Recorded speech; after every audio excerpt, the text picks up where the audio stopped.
नमस्कार दोस्तों, मैं आपका दोस्त अवतार हटूर यूट्यूब चैनल पे स्वागत करता हूँ। दोस्तों, जो आज का वीडियो है इनमें कुछ इमिग्रेशन की जो गाइडलाइंस आई हुई हैं इसमें लास्ट मंथ की, उसके अकॉर्डिंग मैं आपसे बात करने जा रहा हूँ। जी, उनके लिए जो कंपनी चेंज करते हैं, जो कोई भी आदमी रोमानिया में है और वो कंपनी चेंज करता है, ज़्यादातर सुनने की उनके लिए हित में ही है जी, जो रोमानिया में जॉब चेंज करते हैं।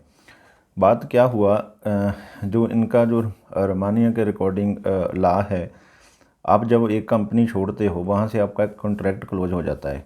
जो आपका टैक्स वगैरह होता है वो जो कंपनी भर रही होती है, पहला हर एक आदमी का टैक्स पे होता है। यहाँ सैलरी आपको मिलती है और कंपनी आपका टैक्स भी जितना भी है वो भरती है।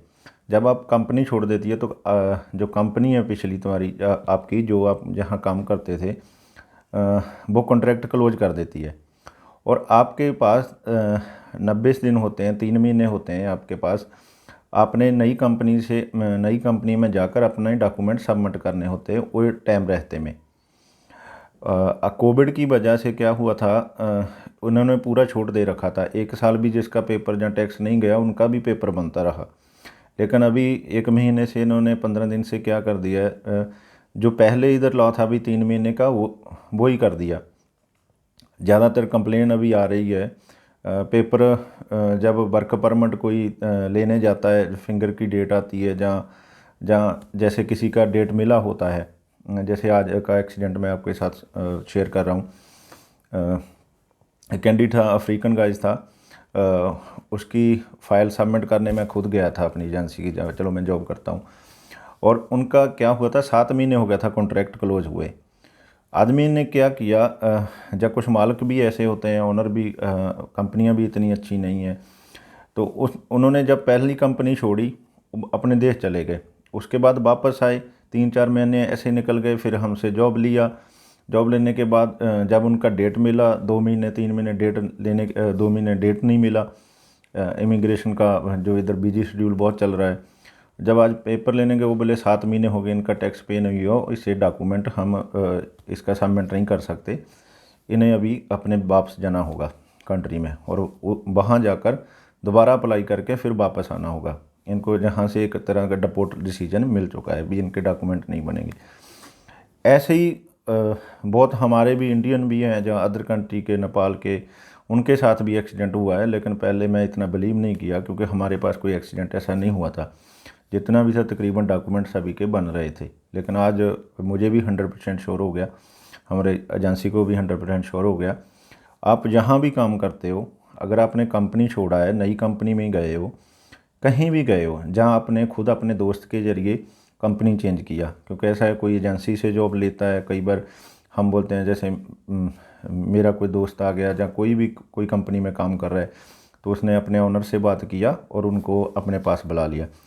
अगर उनका डॉक्यूमेंट अप्लाई नहीं हुआ तो प्लीज़ मैं आपको रिक्वेस्ट करता हूँ, आप अपने डॉक्यूमेंट की थोड़ी वेरीफाई करें, अपने मालिक को पूछें जहाँ भी आपने जॉब लिया है, चाहे एजेंसी थ्रू लिया है, जहाँ आपने खुद किसी दोस्त के ज़रिए, जहाँ आपने खुद ऑनलाइन चेक करके उस कंपनी में गए हो, भी आपके डॉक्यूमेंट का क्या बन रहा है, कहाँ तक आपके डॉक्यूमेंट पहुँचे। 3 महीने के अंदर अंदर आपके डॉक्यूमेंट सबमिट होने चाहिए इमिग्रेशन में। अगर इमिग्रेशन में सबमिट नहीं होते तो आपके लिए ख़तरा पैदा हो सकता है। यहाँ पे ये जानकारी मैंने आपको देनी थी। जो भी है, पहले आप कंपनी चेंज कर रहे हो या करना चाहते हो, तब प्लीज़ अपने डॉक्यूमेंट को ज़रूर ध्यान दें भी 3 महीने के अंदर अंदर आपके डॉक्यूमेंट सब सबमिशन होना चाहिए। अगर आपका नहीं होता तो आपके लिए ख़तरा पैदा हो सकता है। ये ज़्यादातर कोविड की वजह से इतना हर एक कोई थोड़ा ऐसे ही था भी, कोई बात नहीं यार, एक एक साल को कोई नहीं इधर पूछता, डॉक्यूमेंट बन ही जाता है। लेकिन अभी उन्होंने सिस्टम में ऐसा कर दिया है, आप जाते हो इमिग्रेशन में लेकिन आपको बोल देते हैं भाई नहीं सॉरी, आपके डॉक्यूमेंट नहीं बनेंगे।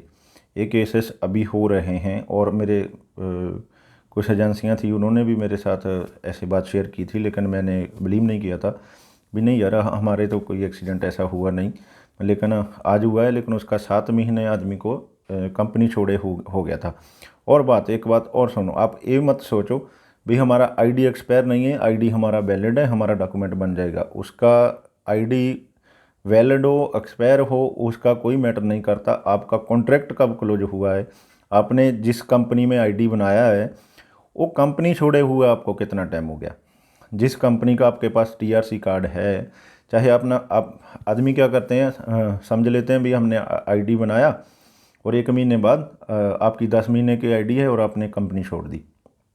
कंपनी छोड़ने के बाद 2-3 महीने इधर जहाँ घर चले गए, उसके बाद आकर महीना 1 महीना कंपनी ढूंढने में लग गया, तो उसका भी भाई उनको भी खतरा हो सकता है। वैलिड का इशू नहीं है, आईडी वैलिड है आपका, आपका इशू है कॉन्ट्रैक्ट क्लोज कब हुआ। जैसे 1-2 बातें मेरे साथ शेयर यूट्यूब के जरिए जो आदमी मेरे साथ संपर्क में रहते हैं उन्होंने भी की थी। कोई 19 डेज़ अभी इंडिया में रह कर आया, जब वो वापस आया तो उनको एंट्री नहीं दी और उसका टीआरसी कार्ड भी रख लिया। ऐसे एक आदमी ने शेयर किया था, लेकिन मैं भूल गया अभी कौन आदमी था वो, किसी ने जानकारी दी थी मुझे। लेकिन भाई ये भी हो सकता है, अगर आप इंडिया भी छुट्टी गए हो तकरीबन कोशिश करो आप 2 महीने में वापस आने का। जो पहले हुआ उनको छोड़ दो। कोविड की वजह से आप 3 महीना गांव में लगा दिया, 4 महीना लगा दिया, वापस आ गए, आपको एंट्री मिल गया।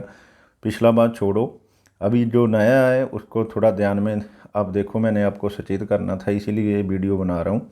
अगर आप इंडिया गए हो, कंपनी छोड़कर गए हो, कंपनी ने आपका कॉन्ट्रैक्ट क्लोज कर दिया है पीछे से, या तो कंपनी ने नहीं कॉन्ट्रैक्ट आपका जो टैक्स है पर मंथ जो भी है वो भर रही है, फिर तो कोई बात नहीं अगर आप ज़्यादा टाइम रुक सकते हो।